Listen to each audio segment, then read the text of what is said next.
This is backwards. I don't know how to fix that, so I apologize if you're seeing this mirrored.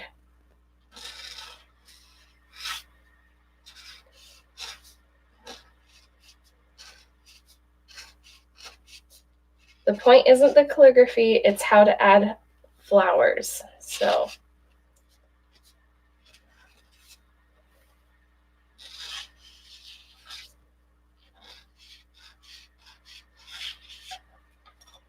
I'm just going to write a couple of things really quick, because maybe you have a card, or maybe you have, I got this, I'm really excited to try out. It's it's almost 8 by 8, 7.9 by 7.9 square arches cold press. So maybe you have something like a little quote you're going to give your mom for Mother's Day or something. Let's see. I thought I had a smaller brush pen in here. Maybe I don't. Okay, that's fine. Hi, good morning.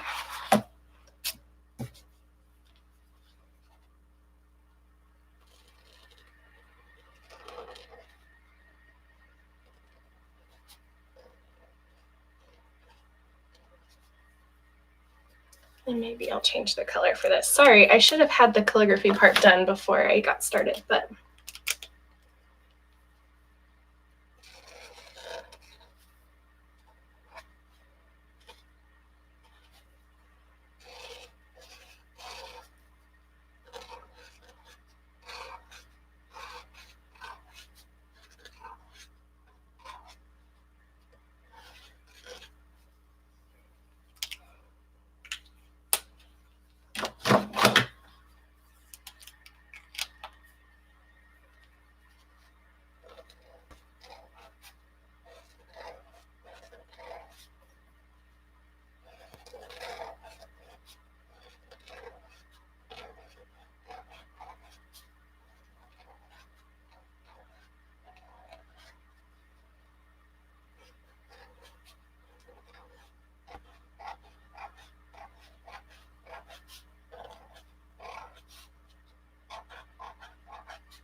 okay.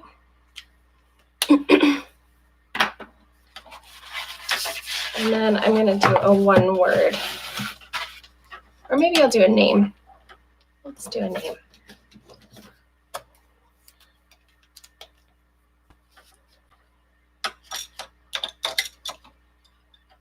Amber, since you're on here, I'm going to do your name. I just looked up, and the first name I saw, that's who I was going to.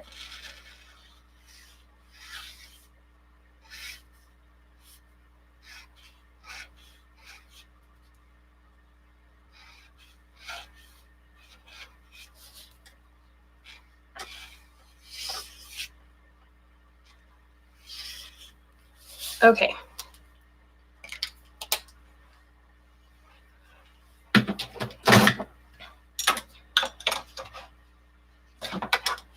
So now I'm going to show you how I would add flowers to these.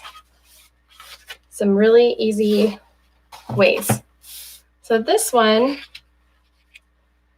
I kind of wrote everything off to one side. Didn't mean to do that, but now I've got this open space over here. I can add something, and then maybe I'll add a little something over here to help offset it.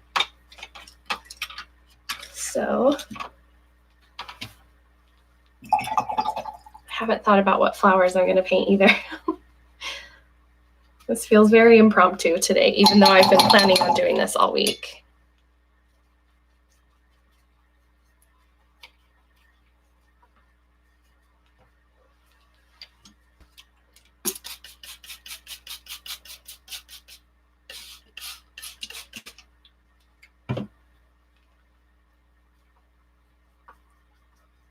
Get my paint soaking for a moment. Poppies. Okay. I will do poppies on, this one actually would be the best for poppies. So yes, we'll do poppies.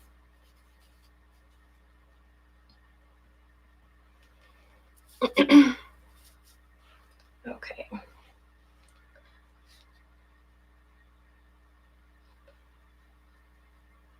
I'm just wanting to fill in the space up here.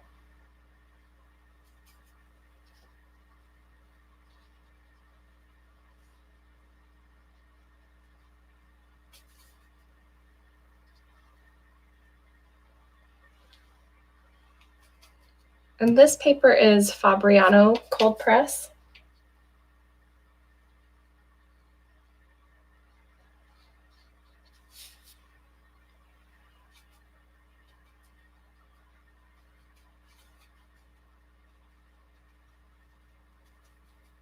I don't think I've ever seen a purple poppy, but you get the idea. And then let's see.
Okay, now that I've got these in place, I'm going to try and frame this so that it feels like it's connected.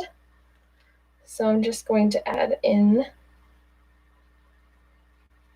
a couple of leaves to start out with.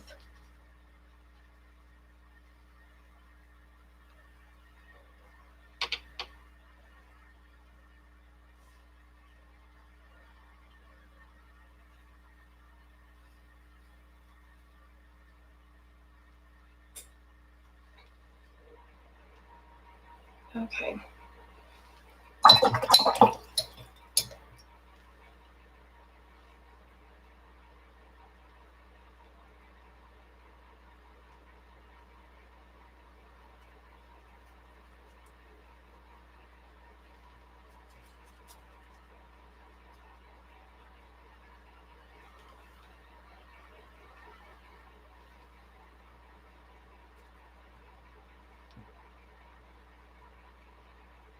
I'm just dipping my brush into the water. Excuse me.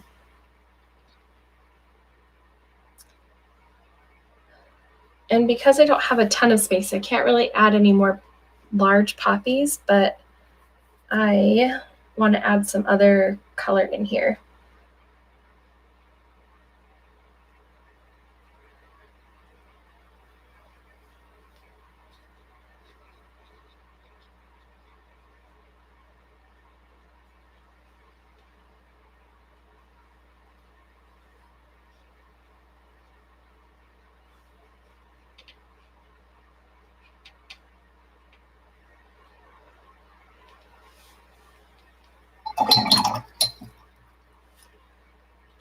I'll come back and finish off the poppies in a second, but for now,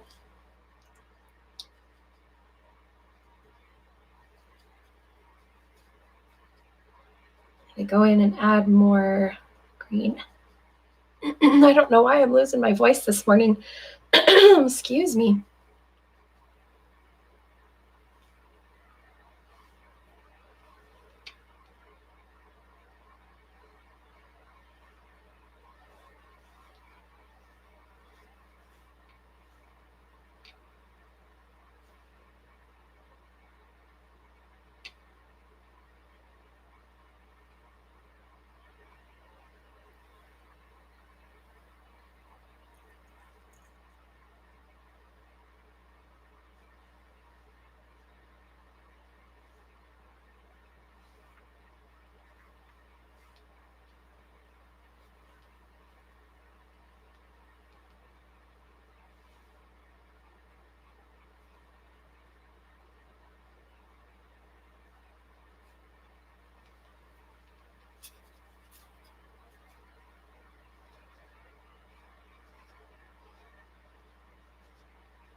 Excuse me.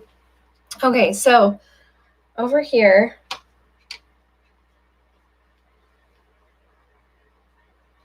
let's see, I'll go back there just a second. Over here, I've gone a little bit crazy with my leaves. So I'm just going to come back in and add a couple more small flowers right there to help balance that out. But nothing crazy. I think that might be enough.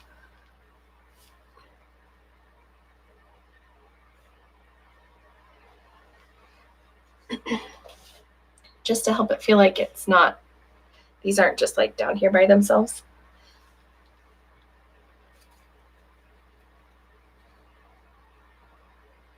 If anyone has any questions while I'm painting, please ask them.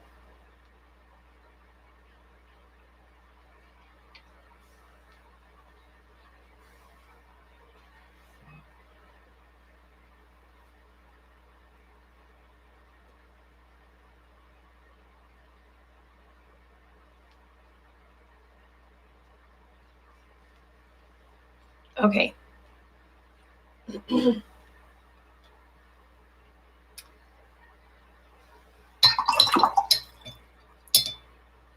So this is the majority of it.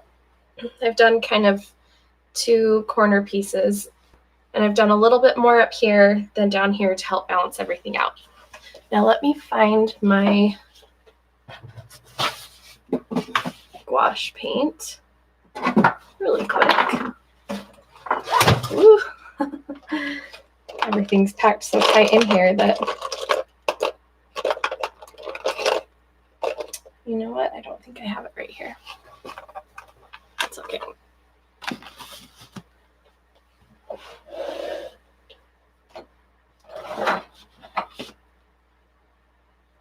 Plan B.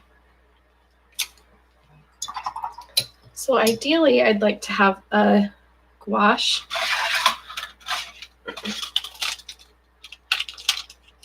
to add in, because that's going to sit opaque over the top of my watercolor. But since I am not really sure where I put that, it's in here somewhere, I'm just not seeing it. I've got all my paints in one big drawer, which is not good, but you do what you gotta do. I'm just going to use very little water and tons of pigment on my paint. And that's going to have the same kind of effect.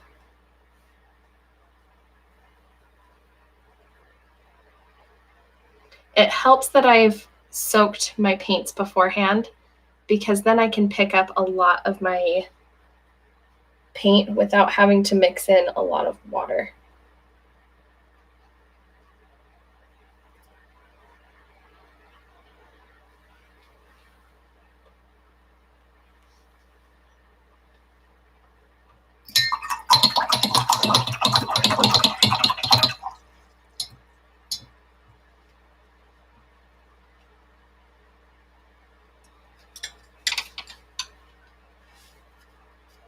And then just because I like the look of it, I'm going to come in and add a couple of detail lines to my poppies.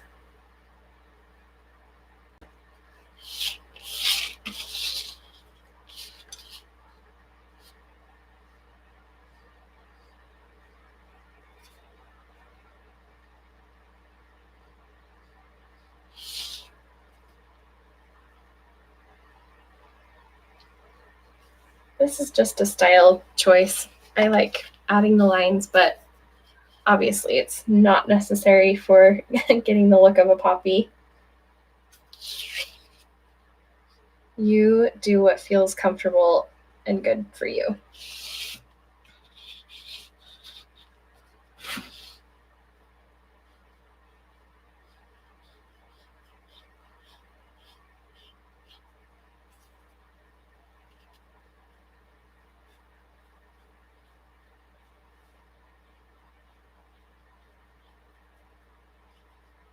Oh dear.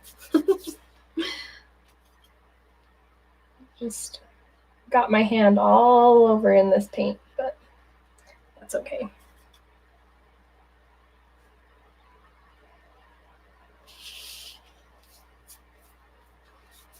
I'm leaving it.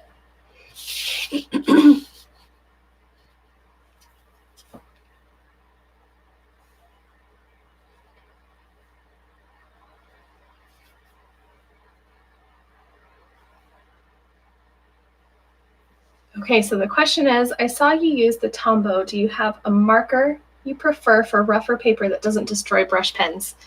Honestly, all of the markers are going to be destroyed by the rough paper. I used it because this is what I had available right here. I might have used my like my nib, because I feel like that holds up a little bit better with rougher paper, but because this is what I had right here, that's what I just chose to use. And it will fray the brush pen. I don't know if you can see that, probably not, because it's not going to focus in on that, but it has already started to fray. But this is an older brush pen. I've had this for a while. But if you care about having your brushes last a super long time, don't use it with the rough paper. But honestly, they're like $3. So to me, it doesn't really matter. I will just buy a new one because I just don't care. But I know there are some people that do care. So there you go. That's my 2 cents. So here's the first way. Add some in the corners. I'll show these all again at the end. Let's see. Which brand is the watercolor from? I've got several different brands on my palette right now. Most of these paints are Daniel Smith. That's what I love and use the most. And then a close second is Winsor & Newton. And then I also have some Holbein, Schmincke, and M. Graham paints on here. They're all artist professional grade. Okay, so for this one, I've got the pink going on, so I might offset that just a tiny bit and make it more, let's do like a warmer blush color. So I'm adding in a little bit of Scarlet Lake to my pink. I know you can't see that, but okay, I've got this flourish down here, which if I were doing this again, I might have left that blank so that I could paint my flower down here, but we're just going to run with it. So I might just want to accent this a tiny, tiny bit.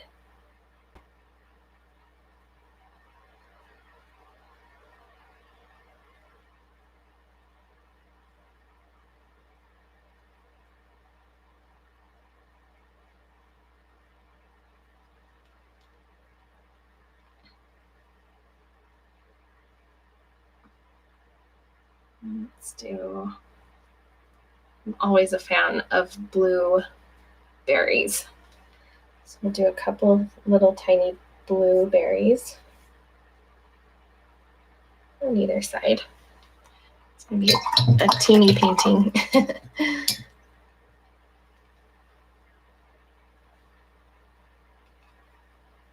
Yeah, it's been a minute since I've added. Sorry, I'm like talking to myself, obviously, because I'm trying to talk you through it, but then I feel weird like just narrating what I'm doing.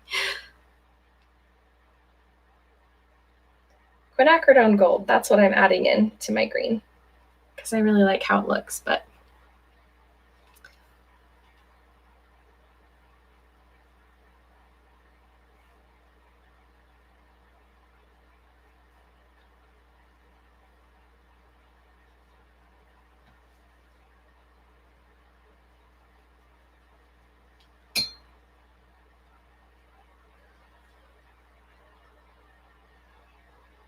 I started painting when I was little, but I started painting flowers about 6 years ago. I was a florist at the time, and it was a wintry, cold day, and I didn't have any weddings coming up, and I was like, you know what? I feel like painting today. I'm going to start painting some flowers. So I looked it up on Pinterest. I looked up watercolor flowers, and nothing really came up. And so I just looked up flowers to paint and started attempting to paint flowers, and then kind of was hooked and went from there. I now have an online course where I teach how to paint flowers now that I've kind of figured it out. I mean, I still feel like I have lots to learn, but it did take me a long time to figure it out. So that's what I cover in my course, is about 30, I think I don't know the exact number off the top of my head, around 30 flowers that I teach how to paint. Okay, so there's just a little something to add to the bottom, and I might have moved this to the center so that the rose was here and the leaves kind of came out to the side, but because I had this little flourishy guy, I had to move it off center. So there you go. There's the second way. I'll bring these all back at the end. Okay, and then the last one, I'm excited about this because I'm excited to try out this new size of paper. This is a 7.9 by 7.9 if you missed that at the beginning. And I'm going to paint a wreath with this one. So when I paint wreaths, I know there are a lot of different ways to do it, but I like to start by painting a really light kind of guideline around where I'm going to paint, because it helps me not get too off track. And you're not going to really see this when you're all finished with your painting, but that's where I like to start. And then I'm going to add in a couple of flowers.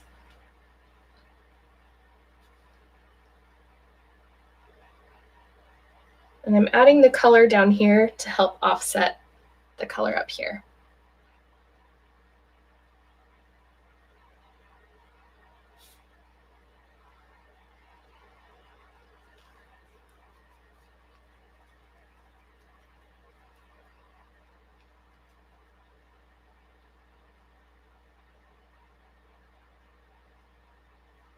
And I love Arches paper because I can paint all these colors next to each other and they just blend so nicely. It's awesome.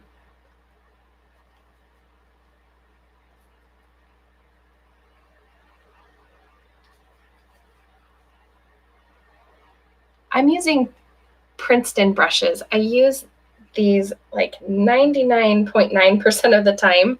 I love Princeton. I love the quality. They're pretty affordable. I want to say this size 8 round was around $8, $6 or $8. I can't remember off the top of my head, but it was pretty affordable and I've had it forever. They last a really long time and the quality holds up really well. So I use mostly a size 8, 16, and then a 0 for small details.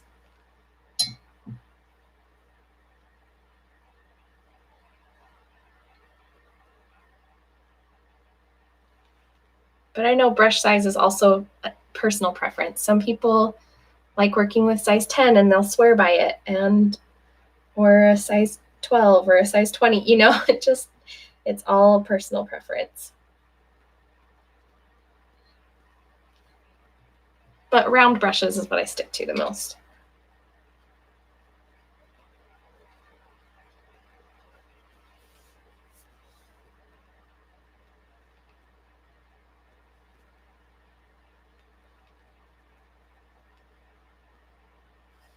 Let's see. I don't want to go too crazy because the focus is on the quote. So I think I'm actually going to be done adding flowers for now. I might add more later, but for now, I'm just going to start adding in my leaves.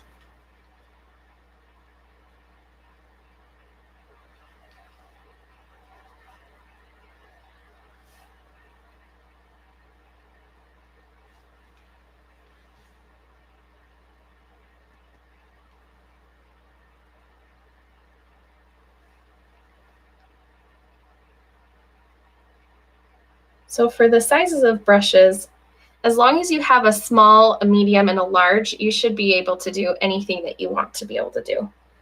So a small brush, so anywhere between size 0 and 4 is good. And then a medium, anywhere from size 8 to 12. And then a large, 16 and up. 16 to 20 will probably be good. Yeah, I use the size 8 primarily, and then if I'm working larger scale, I'll switch to my size 16. If I'm working with small details, then I go for my size 0. So hopefully that helps answer your question.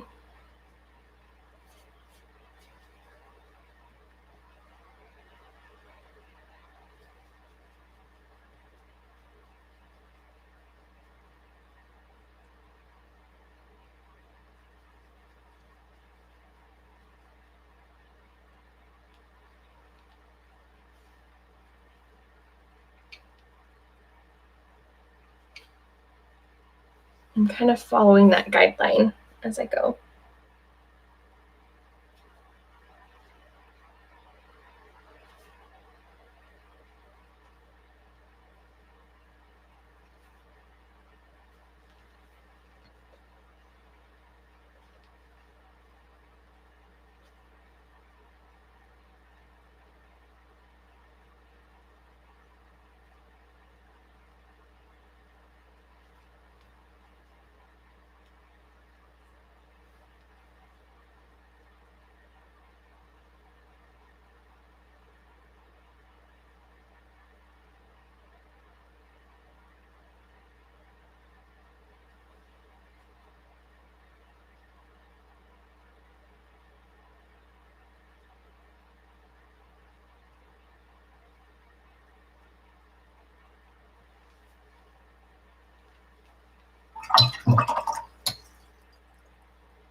I'm mixing colors so flawlessly is what the comment says. That's funny. Well, I mean, I don't know about flawlessly. I maybe carelessly. I don't know. It's fun. I love mixing colors. And in fact, if you have any questions about mixing colors, let me know, because I'm kind of shifting how I'm going to be doing things around here, and I want to create a mini course about color and have the color live by itself. I was going to do one that was color and composition together, but I think it'll be better to split them up. So if you have any questions about mixing colors, then let me know.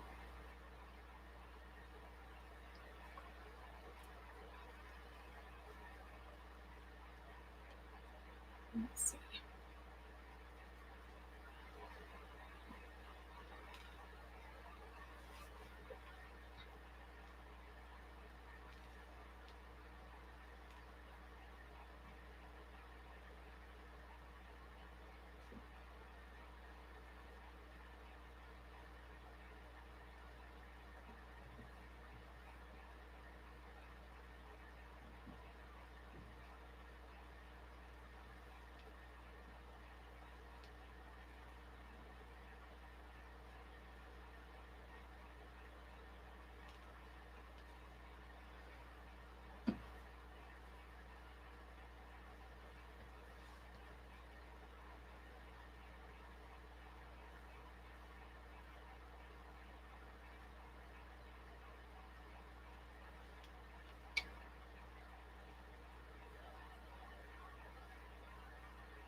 Okay, now I'm going to go in and kind of round everything out.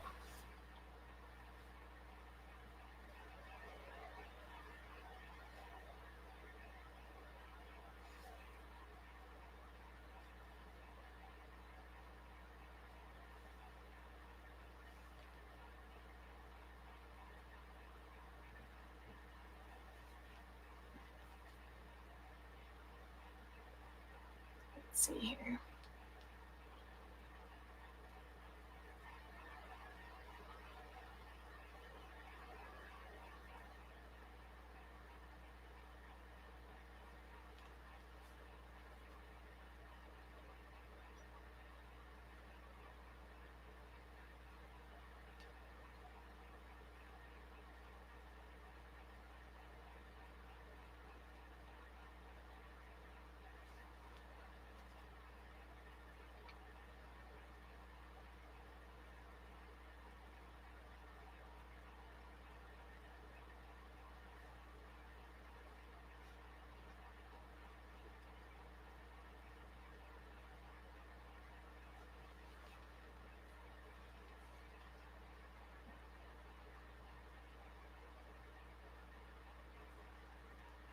Let's see.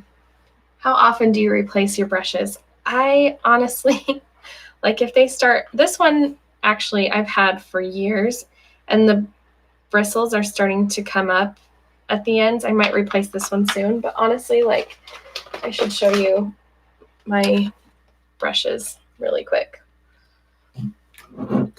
I've got just this jar full of all sorts of brushes, and I haven't needed to replace them like ever because I just keep buying the same kinds of sizes over and over. So like I've got tons of these size 8 round, and when they start to look like this, how they're kind of flared out. No, I don't know if you can see that. I'll still use them for some things, but if I wanted to get really detailed, I might not use this one. I might look for one that's still holding its shape pretty well.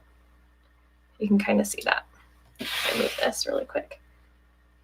So you can see how this one is kind of flaring out, and this one, the bristles still have their shape. So I might reach for one that's in a little bit better condition, but I hang on to them until the bitter end. I don't like getting rid of them. And plus it's really nice for when I teach a workshop, like for my church group or anything like that, then I have tons of extra brushes that I can bring.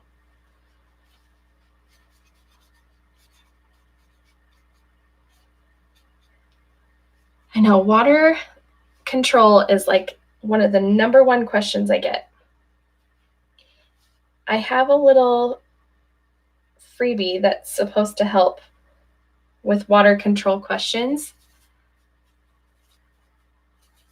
And I will put the link down below for that. I also have a video on YouTube. I posted it about, let's see, March 2019. So if you scroll back a little bit and look for a video that's supposed to say, or it's not supposed to, let's see, it says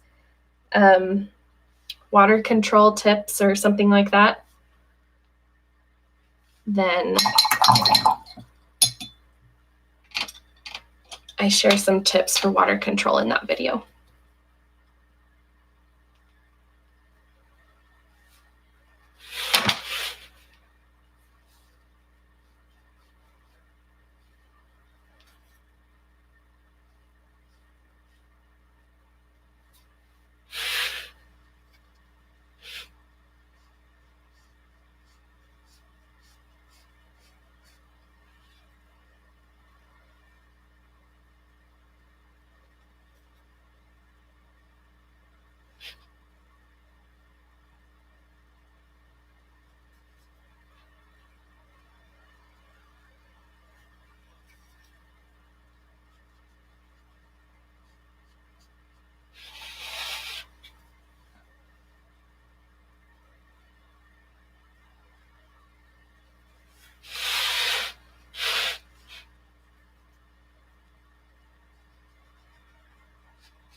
If I wanted to keep this super loose, so here I am putting my hand in the paint again. I wouldn't add these little details, but I like them personally, so that's why I'm adding these little detail lines. Just because I think it adds a nice little texture.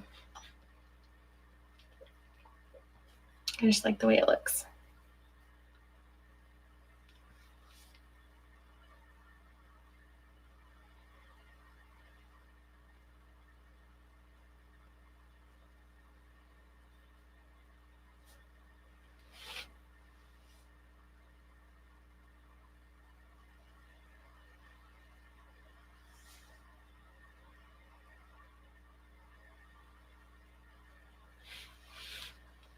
Okay, now I'm going to add in the centers here.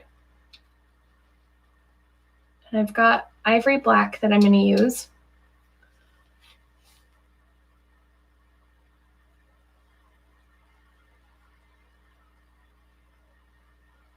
I hope my little stripes are dry. Any tips for a beginner?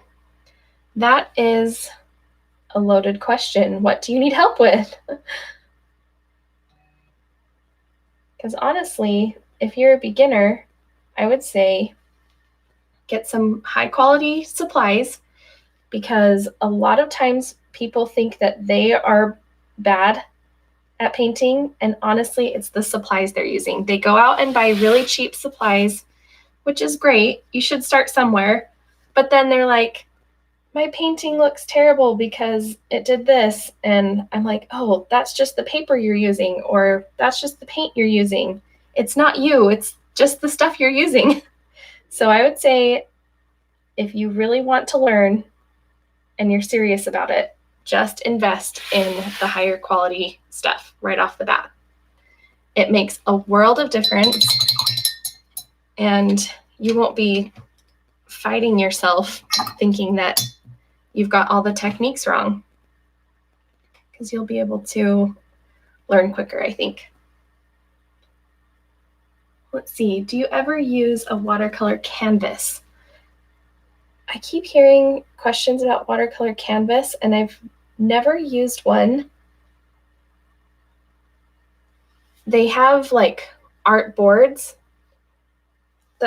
I would assume it would be similar to this, only, so this paper that I'm using comes on a block. And I would assume it's similar to this, only it's like one use instead of being able to tear up this paper and use the paper underneath it. So in a way, I've used that. Just kidding, not really. I prefer the blocks though, because it keeps it stretched. I can move it around. I don't have to worry about taping my paper down and then like changing my arm in weird directions. So I prefer watercolor blocks. And they do have larger sizes in the blocks. I know that. So it might be worth looking into.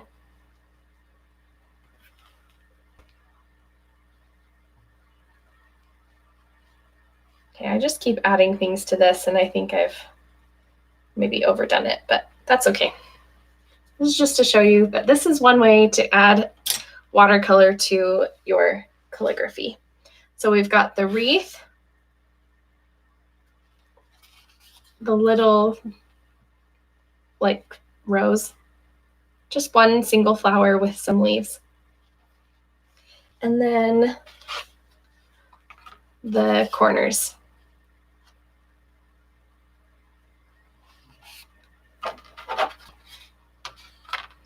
So I'll stick around for another minute or two if you have any questions.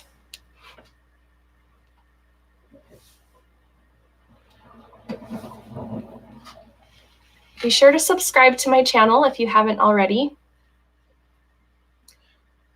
And check out my new watercolor course. It's Loose Watercolor Flower Academy, and I show you 30 different ways to paint, or 30 different flowers to paint.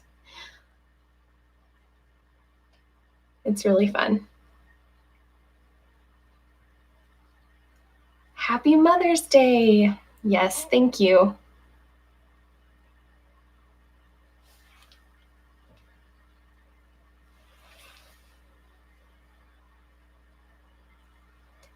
I'm also asking for questions on my stories today over on Instagram.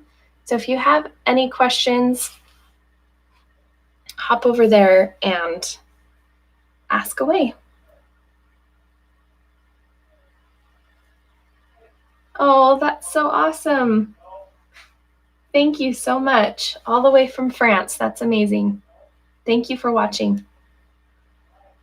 I've been to France once. I went to Paris about 7 years ago, and it was beautiful. I loved it.